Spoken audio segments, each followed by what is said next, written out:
أعوذ بالله من الشيطان الرجيم. قل هذه سبيلي أدعو إلى الله على بصيرة أنا ومن اتبعني وسبحان الله وما أنا من المشركين.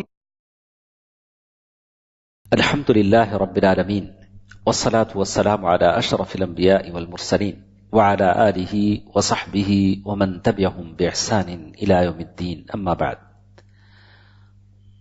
مشاہدین کرام، اللہ تبارک و تعالیٰ کا بڑا فضل و کرم ہے کہ پھر ایک بار ہم آپ کے ساتھ اسی موضوع کو، اسی ٹاپک کو لے کر حاضر ہیں، گھر اور قبرستان. اس کی کچھ باتیں اگلے گفتگو میں ہم نے سنا کہ اللہ کے نبی صلی اللہ علیہ وسلم نے اس امت کے لوگوں کو اس شرک سے خبردار کیا جو خاص کر خبروں پر چلا کشی، خبروں پر ایسی چادریں بچھانا، خبروں پر پھولیں نچھاور کرنا اور وہاں چراغاں کرنا اور وہاں خوشبو لگانا اور پھر وہاں پر جمگھٹا لگانا اور بھاری جمعیت کے ساتھ بیٹھنا، اور پھر ہم اس بات کی بھی کوشش کریں کہ اللہ تبارک و تعالیٰ کی رحمت ہم پر برسے اور اللہ تبارک و تعالیٰ کی نافرمانیاں ہوں. جس چیز کو اللہ کے نبی صلی اللہ علیہ وسلم کہتے کہتے آخری وقت میں دنیا سے رخصت ہو گئے، لعن اللہ الیہود والنصارى اتخذوا قبور انبیاءہم مساجدا، اللہ تعالیٰ یہود و نصارہ پر لعنت کرے، انہوں نے انبیاء کی قبروں کو سجدگاہ بنا لیا. تو اس امت کی ایک بہت بڑی تعداد جو انبیاء سے بھی کم ترین درجے کے لوگ، جن کو ہم اولیاء سے موسوم کرتے ہیں، نیک لوگوں سے موسوم کرتے ہیں، ان کے قبروں پر یہ لوگ جمع ہوں اور وہاں یہ سارے کام کریں اور پھر امید بھی رکھیں کہ اللہ تعالیٰ اس ملک میں ہم کو امن عطا کریں. یہ کہاں ممکن ہے؟ آج کی اس گفتگو میں آپ دیکھیں گے کہ مسجد اور قبر، جس کے بارے میں اللہ کے نبی صلی اللہ علیہ وسلم نے فرمایا لا تجعلوا بیوتکم قبورا، اپنے گھروں کو قبرستان مت بناؤ، بالکل دونوں کی حیثیت بالکل الگ تھلگ ہے. مسجد جس کی آباد کرنے کا حکم دیا گیا، جہاں جسے روشن کرنے کا حکم دیا گیا، جہاں قرآن مجید کی تلاوت ہوتی ہے، جہاں نمازیں پڑھی جاتی ہیں، اور مسجد جہاں پاک صفائی ہوتی ہے، اور قبرستان اس سے بالکل مختلف ہے. اور نہ تو وہاں نماز پڑھنے کا حکم ہے، نہ تو وہاں چراغاں کرنے کا حکم ہے، نہ وہاں جمگھٹا لگانے کا حکم ہے کہ سارے وہاں بیٹھیں چلا کشی کریں. اس کا کوئی حکم اللہ کے نبی صلی اللہ علیہ وسلم نے نہیں دیا ہے.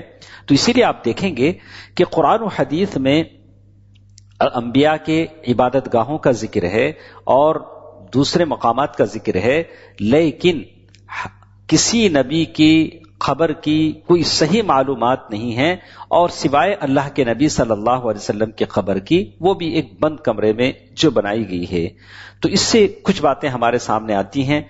پہلی بات تو یہ ہے کہ آپ صلی اللہ علیہ وسلم نے فرمایا کہ اپنے گھروں کو قبرستان نہ بناؤ، کہ جیسے قبرستان میں قرآن نہیں پڑھا جاتا، وہاں نماز نہیں پڑھی جاتی، ایسے گھر کو نہ بناؤ. گھر میں نفل نمازیں پڑھا کرو، قرآن مجید کی تلاوت کرو، جیسے اللہ کے نبی صلی اللہ علیہ وسلم سنتیں بکثرت گھر میں پڑھا کرتے تھے. مسجدیں فرض نمازوں کے لیے ہیں، گھروں میں بکثرت تلاوت کلام پاک ہو، اور یہ گھر کے لیے ضروری ہے کہ وہاں نفل نمازیں پڑھی جائیں تاکہ گھر میں اللہ تبارک و تعالیٰ کی برکت نازل ہو. اور اسی طرح اپنے گھروں کو قبرستان نہ بناؤ کا اس کا مطلب یہ بھی ہے کہ گھر میں آدمی نماز پڑھے، قرآن مجید کی تلاوت کرے، جیسے حدیث میں آتا ہے کہ جس گھر میں سورہ بقرہ پڑھی جاتی ہے اس گھر سے شیطان بھاگ جاتا ہے، صحیح مسلم کی جیسے حدیث ہے. دوسرا یہ کہ قبرستان کو، اور آپ صلی اللہ علیہ وسلم نے فرمایا کہ میرے قبر کو میلہ نہ بناؤ. تو معلوم یہ ہوا کہ اللہ کے نبی صلی اللہ علیہ وسلم کے فرمانے کا مطلب یہ تھا کہ جیسے لوگ عیدگاہ کے لیے اکٹھا ہوتے ہیں، اگر کوئی شخص اللہ کے نبی صلی اللہ علیہ وسلم پر درود پڑھنا چاہتا ہے تو یہ ضروری نہیں ہے کہ وہ وہاں تک کا سفر کرے. اللہ تعالیٰ نے اس کے لیے فرشتے مقرر کر دیے ہیں. اللہ کے نبی صلی اللہ علیہ وسلم نے اس حدیث میں یہی فرمایا کہ جہاں سے تم درود پڑھو، اللہ تعالیٰ تمہارا درود مجھ تک پہنچائے گا. جیسے علی بن حسین زین العابدین کے بارے میں آتا ہے کہ یہ مصنف ابن ابی شیبہ کی روایت ہے کہ انہوں نے ایک آدمی کو دیکھا کہ وہ اللہ کے نبی صلی اللہ علیہ وسلم کی خبر کے شگاف میں سے جھانک کر درود پڑھ رہا تھا. تو انہوں نے کہا کہ کیا میں تمہیں نہ بتاؤں جو حدیث مجھ سے حسین بن علی میرے باپ نے کہا کہ میں نے اپنے نانا کو یہ کہتے ہوئے سنا کہ تم درود جہاں سے بھی پڑھو تمہارا درود مجھ تک پہنچایا جائے گا.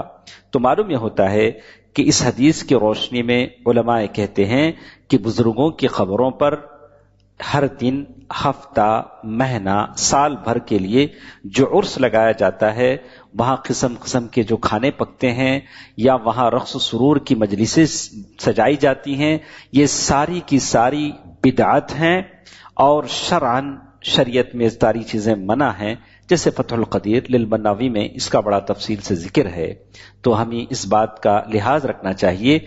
کچھ فوائد جو میں آپ کے سامنے کہہ رہا ہوں وہ یہ کہ قبرستان نماز اور تلاوت قرآن کی جگہ نہیں ہے. دوسری بات یہ کہ بزرگوں کا عرس منانا بدعت ہے اور غیر قوموں کی مشابہت ہے.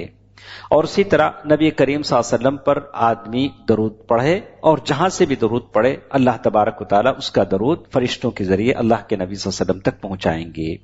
اور اللہ تبارک و تعالیٰ نے کچھ فرشتوں کو خاص کر رکھا ہے جو امتیوں کا سلام نبی کریم صلی اللہ علیہ وسلم تک پہنچاتے ہیں. اللہ تعالیٰ سے دعا ہے کہ اللہ تعالیٰ ہمیں اس بات کی توفیق دے کہ ہم امت کو اس شرک سے بچانے اور دور رکھنے کی کوشش کریں. آمین. والسلام علیکم ورحمۃ اللہ وبرکاتہ.